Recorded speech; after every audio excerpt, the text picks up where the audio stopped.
안녕하세요. 김기동 한자입니다. 오늘은 2023년 12월 18일 월요일입니다. 저번 시간에도 인구 절벽에 대해서 말씀을 드렸습니다. 인구 절벽에서 너무 개인주의, 이기주의가 너무 팽배해 있다. 개인 이기주의가 지나치게 팽배해져 가는 사회가 되었다. 그런 얘기 합니다. 개인 이기주의도 문제지만은 집단 이기주의도 문제입니다. 집단의 이익을 위해서, 국민들이,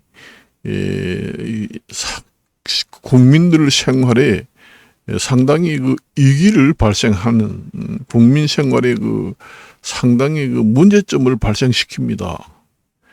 개인 이기주의도 문제지만 집단 이기주의는 더 국민들을 어렵게 만들고 생활을 불편하게 만드는 경우도 많습니다.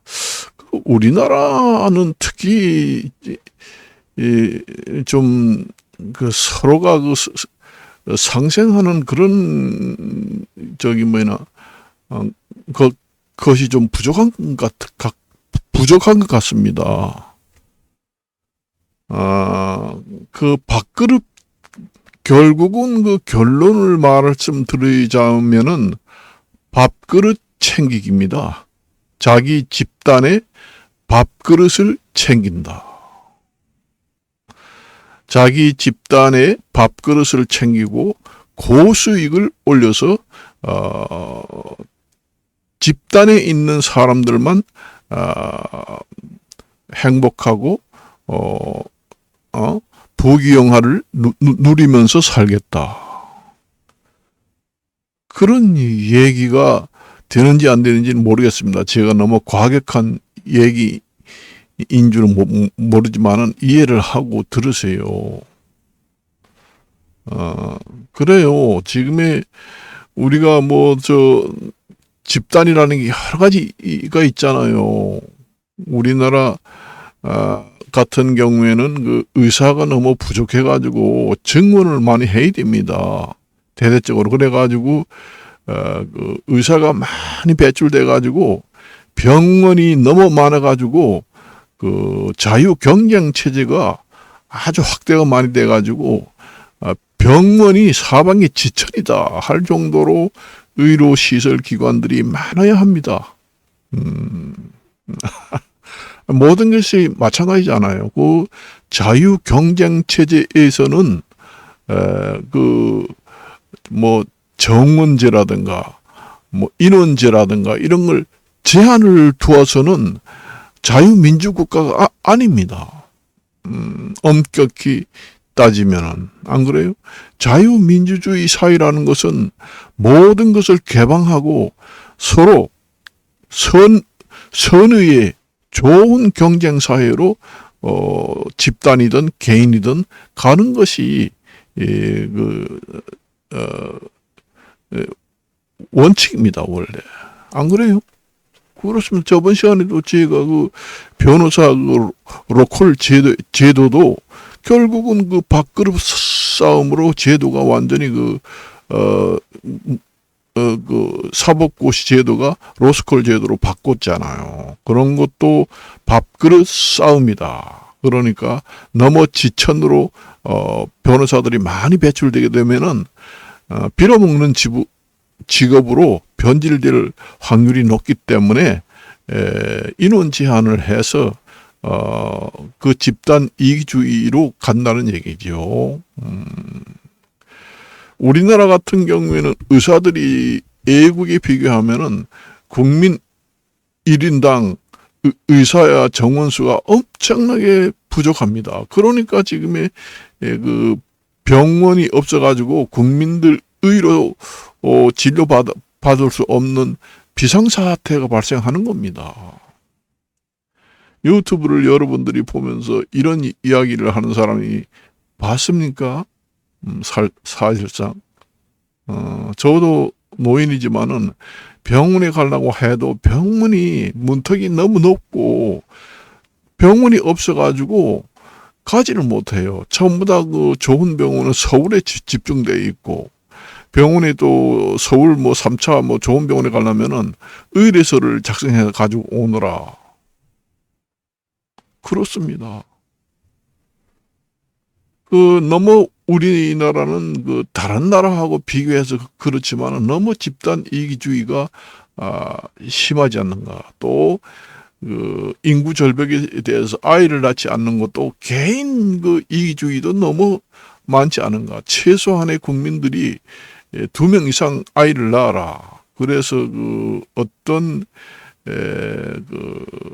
국가에서는 자유민주 국가에서는 하기 어렵지만은 공산국가 같은 그런 나라들 중에서는 이제 앞으로 강제적으로 아이를 낳지 않으면은 모든 혜택이 없다. 그래서 2명 이상 자녀를 의무적으로 낳아야 된다 하는 저는 국가적 차원에서 법으로 제정될지도 모릅니다. 우리나라도 앞으로 그렇게 해야 돼요. 아이를 낳고 안 낳고는 개인 자유 문제가 아니다. 국가 전망 위기의 기로에 서는 지금의 상당히 위험한 지금의 상태에 와 있다. 그래서 법으로 우리나라도 제정해가지고 무조건 아이를 2명 이상 낳아라. 경제 살기 어렵고 말고 그런 걸 이유 불문하고 법으로 제정을 해야 됩니다. 그것이 이게 만일에 법으로 제정을 해가지고 의무적으로 아이를 가정마다 2명 이상 낳지 않게 되면은 국가가 소멸하고 망하느냐 살아남느냐 그 기로에 서게 됩니다. 그래서 어떤 나라에서는 부모에게 하도 효도를 하지 않아가지고 부모인 1년에 한 번씩 부모한테 의무적으로 가가지고 부모의 손바닥 장인을 받아오너라.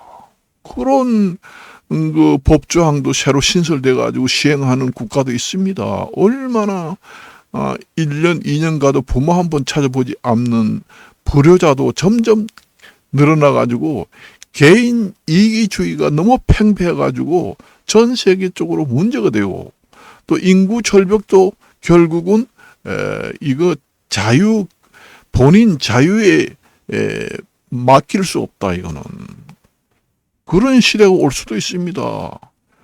민주주의 국가에서 본인 자유 의사를 존중하지만은 이거 아이를 낳고 안 낳고 문제는 별개의 문제로 아마 취급을 해야 됩니다.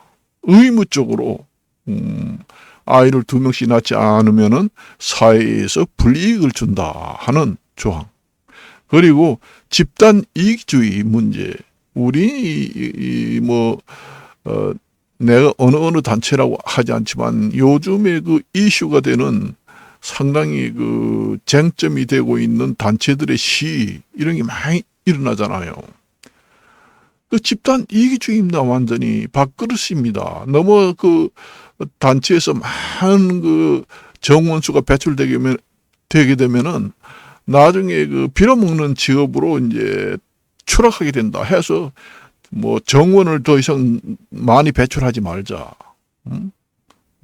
그런 얘기를 하잖아요. 그러면 국민들이 지금의 위험에 빠져서 지금의 국민들이 죽게 생겼는데 단체 이익을 그냥 놔둬서 되겠습니까?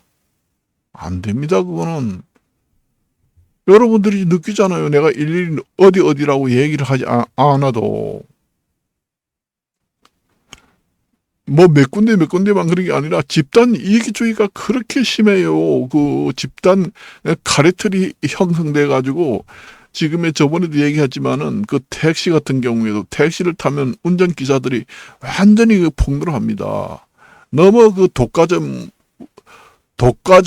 그 사업을 하기 때문에 엄청난 그 밥그릇 싸움이다, 그것도. 그러니까 독과점 기업이 모든 사업에서 독점을 하게 된다는 얘기예요. 그러니 웬간한 개인이 사업을 해가지고 끼어들라고 해도 끼어들지를 못합니다. 그러니 그것도 결국은 말하자면은 집단 이기주의입니다.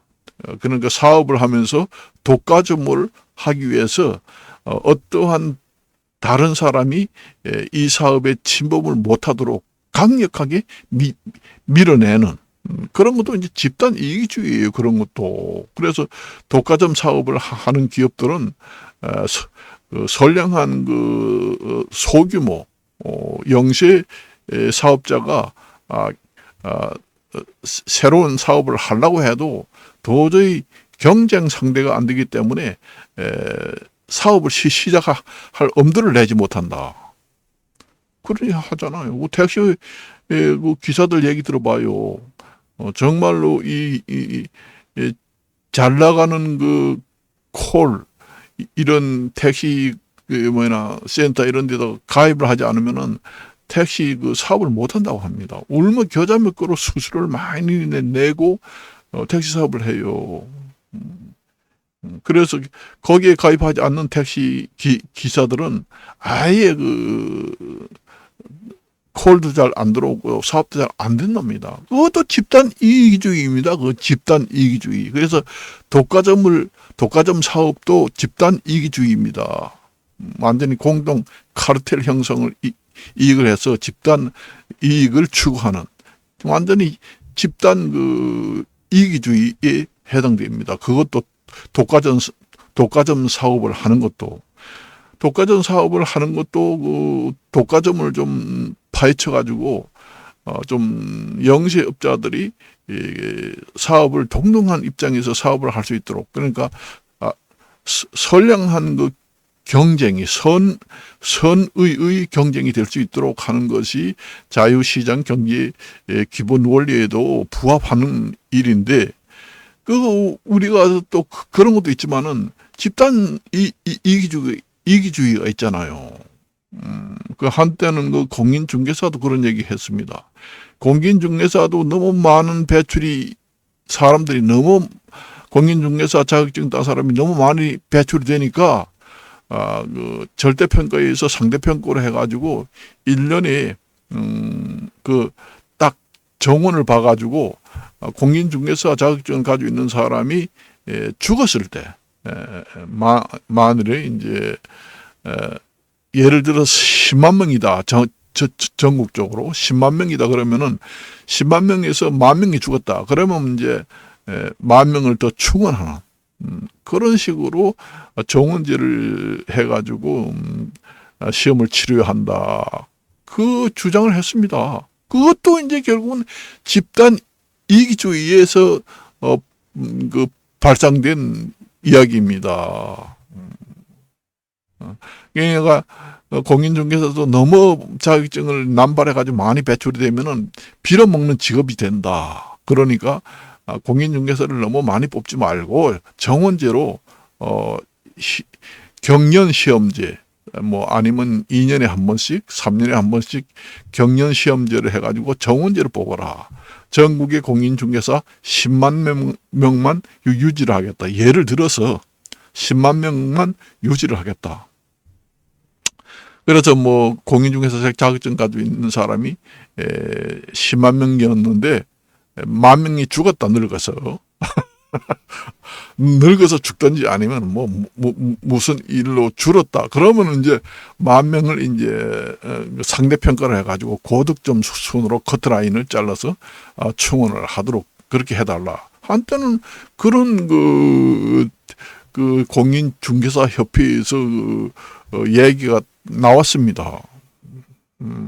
그것도 집단 이기주의예요. 그러니까 공인중개사가 너무 많이 나오지 않고 좀 많이 줄여가지고 공인중개사 하는 사람들이 완전히 그냥 부귀영화를 누릴 수 있도록 고소득이 한 달에 억대 이렇게 수십억이 나올 수 있도록 그렇게 아주 좋은 직업으로 탈바꿈하기 위해서 부귀영화를 누리겠다는 것, 집단 이기주의에서 발상된 내용입니다. 내가 일일이 얘기를 하지 않지만은 사업을 하는 것도 이제 독과점 사업을 하는 사람이 있잖아요. 독과점 품목, 독과점 사업 그 종목 여러 가지 있습니다. 내가 잠깐 택시를 얘기를 했지만은 그리고 또 요즘에 그 의사 정원제에 대해서 증문을 하지 말아라 하는 것도 집단 공동 카르텔 그것도 발상 집단 이기주의입니다. 국민들이 지금의 의료기관이 부족해가지고 지금의 진료를 받지 못해가지고 뱅알뱅알 도다가 나중에 이제 골든 타임을 놓쳐가지고 죽는 사례도 지금 빈번해가지고 국가 비상사태인데 이걸 타결을 해가지고 증언을 못하게 되면은 정말로 국민들한테 지금의 여론조사에서는 90%, 80% 이상 90% 이상 증언을 해야 된다 하는 국민 여론이 지금 나왔잖아요. 국민의 여론을 무시한다는 거는 완전히 집단 이기주의고 국가에서 그걸 국민의 여론이 그렇게 높은데 그걸 타개해가지고 증언을 못한다고 하면은 안 됩니다. 안 돼요. 그것도 그렇고 변호사 옛날에는 사법고시라 해가지고 옛날에는 사법고시 응시하는 사람들은 응시 자격 조건이라는 게 없었습니다. 무학 잘해도 괜찮아요. 그걸 안 배우고 완전히 문맹자라도 응시하겠다, 시험을 치겠다 하면은 응시 자격을 부여했습니다. 그러더니 한때는 변호사들이 많이 배출이 되니까 한때는 변호사도 먹고 살기 어려운 직업이다. 이런 얘기가 사회에 떠들었습니다. 아이고, 요즘에 변호사, 야, 요즘에 변호사 공무원보다 못해. 아이고, 야, 변호사 시험 볼 생각하지 마라. 이런 얘기했어요. 그래가지고 한때는 변호사가 하도 밥벌이가 하기 어려워가지고 공인중개사가 하는 업무 범위를 침해해가지고 공인중개사 업무를 또 개업을 해가지고 하는 사람들도 많았습니다. 공인중개사가 똑같이 하진 않지만 비슷하게 해가지고 법을 위반하지 않으면서 살짝 벗어나가지고 교묘하게 개업을 해가지고 비슷한 중개사 업무와 비슷한 그런 업무를 하기도 했습니다. 그래서 공인중개사협회에서 정부에다 강력한 항의를 해가지고 이것은 법적 조치를 하고 개선을 해다와 해가지고 청문을 내기도 했습니다. 이게 한때 사회의 이슈가 돼가지고 쟁점화 됐습니다. 이게 특히 우리나라가 더 심한 것 같아요. 우리 민족이 왜 이렇게 됐는지 모르겠습니다. 앞으로는 아까도 얘기했지만 국가에서 지금에는 너무 개인주의가 팽배해져 있어요. 개인주의가 개인 이기주의가 팽배해지다 못해 지나치다.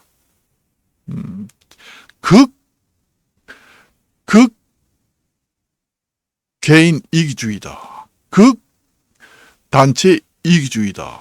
그 얘기입니다. 극한 개인주의, 극한 개인 이기주의, 극한 집단 이기주의, 극한 사업 독과점주의, 이런 것이 자꾸 생깁니다. 이것은 그냥 자유민주주의의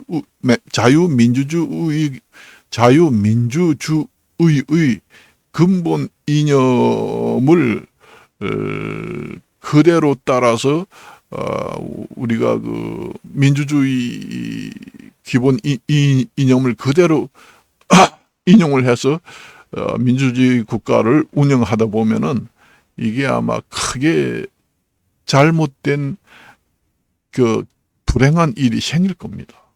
그래서 수정자본주의라는 게 나오는 거예요. 이 자본주의라는 것이 하도 너무 방만한 자유, 방만한 그런 체계, 이런 걸로 인해서 이게 민주주의라는 그 하나의 그 국가 체제라는 게 완전한 그 국가 체제가 라고 볼 수 없다. 좋은 점도 있지만 단점도 있다 해서 수정 자본주의를 시행하게 됩니다. 그러니까 자본주의를 수정을 해가지고 좀 단점이 있으면은 보충을 해가지고 한 나라의 자본주의 국가 체제를 운영하겠다 하는 것이 수정 자본주의가 되는 겁니다. 그래서 이게 아까도 얘기했지만은 국가에서 제재를 하지 않으면은 국가 전망 위기에 도달하게 됩니다. 그러니까 국가가 소멸하느냐, 국가가 없어지느냐 하는 국가 전망의 기로에 서게 됩니다. 국가 생존 여부에 관련되게 됩니다. 인구 절벽 같은 경우에는 이걸 개인한테, 개인 의사에 맡겨서 그거는 아이를 낳고 안 낳고 하는 거는 민주주의 사회에서는 개인 의사를 존중한다. 그렇게 돼가지고 국가에서 법으로 제재할 수 없잖아요. 이게 이제 국가 비상사태가, 이것도 하나의 국가 비상사태로 보고 계엄령, 우리가 국가 비상사태가 나면은 계엄령을 발령하잖아요. 그런데 이게 국가 비상사태라고 보면 됩니다. 앞으로 만일 인구절벽이 계속돼 가지고 국가가 소멸 단계에 온다 하면은 국가 비상사태잖아요. 이거 국가가 없어지는데 그보다 더한 것이, 위중한 것이 어디 있나요? 그러면 국가 비상사태로 보고 그때 이제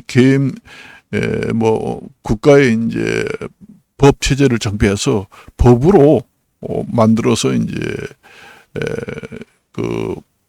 의무적으로 시행을 해야 된다는 얘기예요.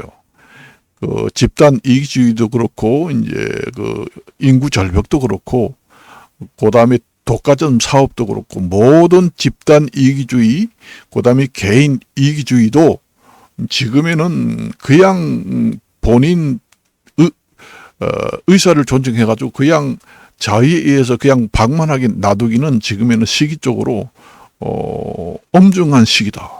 그렇게 봅니다. 그래서 국가에서 이제 거기에 이제 유출을 해서 보면은 어느 나라에서는 요즘에 효도 사상이 전혀 없잖아요. 아까도 얘기했지만은 1년에 한 번씩 부모님을 찾아가서 아련했다는,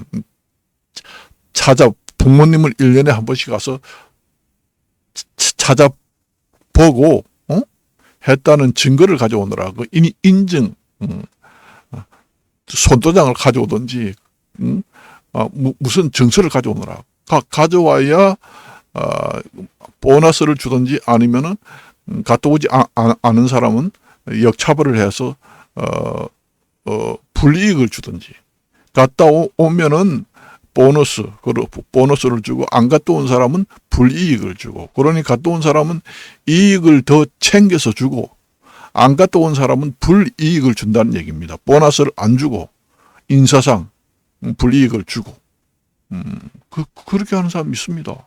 그리고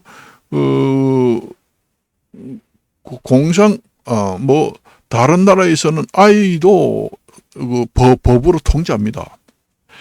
한때는 어느 나라라고는 하지 않지만은, 한때는 인구가 너무 많이 증가하니까 한 가구당 한 명만 딱 낳아라, 한 명 이상만 낳으면은 모든 것이 불이익이다. 완전히 법조항으로 그렇게 만들어 놨어요. 그래서니 한 명 이상을 더 낳으려고 해도 낳지를 못합니다.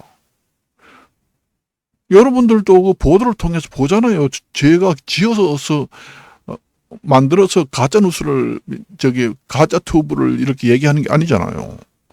저 혼자만 그 텔레비 보도를 봤나요? 한때는 그랬습니다. 인구가 하도 늘어나니까 법으로 통제했습니다. 법으로. 우리나라 같은 경우에는 완전 민주주의 국가니까 옛날에 알을 너무 많이 나니까 이제 홍보를 통해서 산하 제한하자, 아들, 딸 둘만 낳아서 행복하게 살자.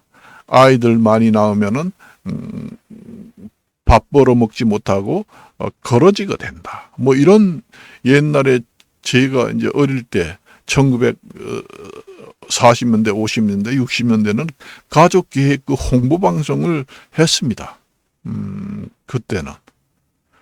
그렇지만 우리나라 민주주의 국가에서는 그렇게 하는데 다른 나라에서는 아무리 홍보를 해도 자꾸 늘어나니까 결국은 다른 방법이 없다 해서 최종적으로 빼어든 것이 법을 만들어 가지고 통제를 하게 됩니다. 다른 방법이 없으니까 더 이상 해결할 방법은 칼밖에 빼들 것이 없다 해서 법조항을 만듭니다. 국가에서. 아주. 그래가지고 일가구는 무조건 아이를 한 명만 낳아라. 그 이상 낳으면은 완전히 위법이다. 그렇게 가서 모든 조치를 하게 됩니다. 그래서 아이를 더 낳을 수가 없게 됩니다. 그런 의미에서 보면은 우리나라도 앞으로 국가 인적 자원이 없으면은 경제 성장률이 고성장을 할 수 없습니다. 경기가 계속 떨어지고 마이너스 경제 성장률이 계속 와요. 그러면 나중에 후진국이 되고 최빈국이 될 수도 있습니다. 과거로 돌아가는 겁니다. 인적 자원이 경제 성장률, 그다음에 경기가 좋아지는 것이 것 중에서 가장 조건이 인적 자원이 많아야 한다. 사람이 많아야 이제 경기도 좋아지고 고소득도 되고 나라가 발전하고 고성장을 하는 기본 조건이 인적 자원이 인구가 많아야 한다는 얘기입니다. 그 인구가 많은 것도 이제 인구 구성을 봐야 됩니다. 노인들이 너무 많으면 안 됩니다. 노인이. 그래서 그 전에 이제 한때 어떻게 나왔나 하면은 70이 넘으면 죽어야 한다 하는 그 영화 제목이 나와가지고 한때 사회 이슈가 된 경우도 있습니다. 옛날에는 50대 되면 거의 다 죽습니다. 환갑까지 가는 경우도 없었어요. 제가 1940년, 50년대는 환갑을 넘기는 사람이 거의 없습니다. 환갑을 지난다고 하면은 보통 61살의 환갑인데 환갑, 진갑을 지난다고 그러면 장수한다고 했어요. 그래가지고 환갑 잔치를 했잖아요. 요즘에 환갑 잔치를 하는 경우가 있나요? 칠순 잔치도 하지 않잖아요. 그래서 옛날에 고이란 얘기가 나오잖아요. 인생 70 고래이라고. 옛날에는 그때 아득한 옛날에는 70살 먹은 사람을 하늘의 별 따기 마침 보기 힘들다. 70 먹은 사람 없습니다, 거의. 환갑을 넘긴 사람도 드물어요. 거의 50대 죽습니다. 우리 엄마도 우리 엄마란다. 아버지도 55세 죽고, 이제 어머니는 65세 죽었습니다. 65세 죽으니까 살맛쯤 살았다. 그런 얘기 하더라고. 요즘에 어느 나라고 얘기하지 않지만은, 나이 70이 먹으면 죽어야 한다. 그런 영화 제목이 한때 나왔잖아요. 그래가지고 그게 이슈가 돼가지고 보도에 뭐 여러 가지 해석도 나오고 뭐 비판도 나오고 난리 쳤습니다. 그래서 노인단체에서 또 항의도 들어가고 뭐 난리를 쳤죠. 왜 집단 이익주의가 너무 팽배해 있습니다. 그래서 우리나라도 아까 얘기했잖아요. 의무적으로 아이를 한 명만 나라 하는 법 조항을 만들어서 그렇게 시행한 나라도 있습니다. 그런 의미에서 우리나라도 아이를 2명 이상 의무적으로 낳지 않으면은 법으로 제재하겠다. 그 민주주의 국가의 기본 이념을 침해하는 부분이 있긴 있지만은 그거는 국가 비상사태라고 보면 됩니다. 세계 뉴스 보도를 보잖아요. 앞으로 인구 절벽이 계속되게 되면은 국가가 없어질 수도 있다. 소멸할 수도 있다. 그리고 경기 성장률이 계속 마이너스 돼가지고 나중에는 거러지 국가가 된다. 채빈국이 된다. 후진국이 된다. 그 얘기 하잖아요. 제가 지어서 얘기하는 게 아니라 얼마 전에 나왔어요. 한 달 전에 보도가 나왔습니다. 제가 지어서 얘기하는 게 아니에요. 여러분들이 보잖아요. 그 집단 이기주의도 이거 국가 비상사 사태입니다. 지금의. 사람들이 병원에 가지 못해가지고 뱅알뱅알 돌다가 다 죽잖아요. 그러니까 그 집단 이기주의에서 그 정원을 많이 배출하면은 그 사람들이 빌어먹는 직업이 됩니다. 옛날에는 사자 달린 그 직업이 가장 그 돈벌이가 잘 되고 우리나라에서의 최고 직업이다. 그래서 뭐 사자 달린 그 직업을 가진 사람들은 최고의 신랑감이고 최고의 그 부귀영화를 누리면서 사는 곳이다. 이렇게 인식이 됐잖아요. 저도 어릴 때 그 얘기를 들었습니다. 그러다가 결국은 그 사자 달린 그 집단이 그 사람들이 너무 많이 배출이 되다 보니까 빌어먹는 집으로 이제 탈바꿈하게 되니까 이제 정원제를 완전히 만들었습니다. 자체적으로. 그게 바로 사법고시 제도에서 로스쿨 제도로 바꾼 형태. 요즘에 요즘에도 이슈가 되고 있는 그 정원제. 의사들도 정원제를 원합니다. 의사도 너무 많이 의사가 배출되면은 그게 직업이 좀 추락되는 직업이 된다. 벌어먹기 힘든 직업이 된다 해서 정원제를 반대합니다.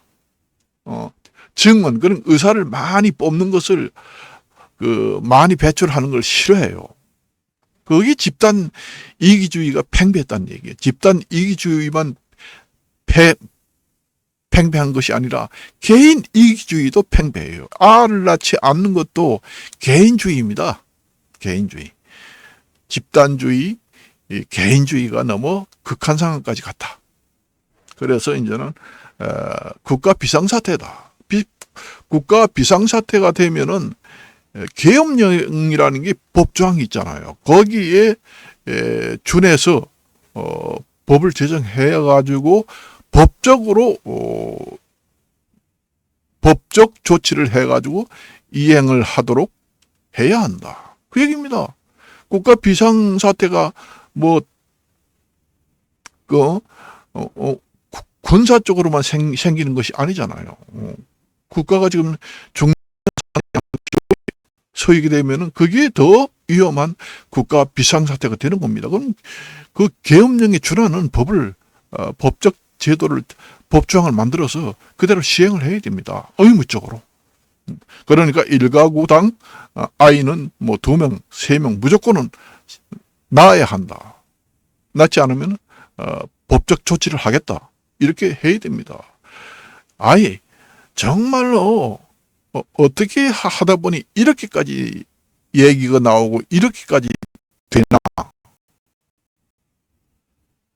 내가 저번에도 얘기했지만은 이게 민주주의라는 항상 그 국가의 기본 그 체제라는 게 있잖아요. 민주국가, 공산국가 해가지고 국가에서 국가를 운영하는 기본 체제가 이제 대개 보면 이제 민주주의, 자본주의 그 국가 체제, 공산주의 국가 체제, 수정 자본주의 국가체제, 신자유주의 국가체제를 인용해서 국가를 기본적으로 운영하는데 그 민주주의 기본 이념을 침해를 해 가면서까지 지금 이 지경까지 왔다. 참 이것을 우리가 무엇을 시사하느냐. 이게 큰 과제입니다. 과제예요. 오늘날 우리가 해결하지 못한 고민거리가 생긴 주어진 과제가 지금 나타났다. 그렇게 보시면 됩니다. 저도 그렇게 안 되는 걸 원해요. 원합니다. 한번 제가 이제 제안을 해보는 거예요. 그렇게 뭐 꼭 하라는 게 아니라 이런 생각도 한번 해봐요. 생각도 해봐야 될 거 아니에요. 그래서 오늘은 얘기를 한번 해봤습니다. 이것으로 마칠까 합니다. 안녕히 계십시오.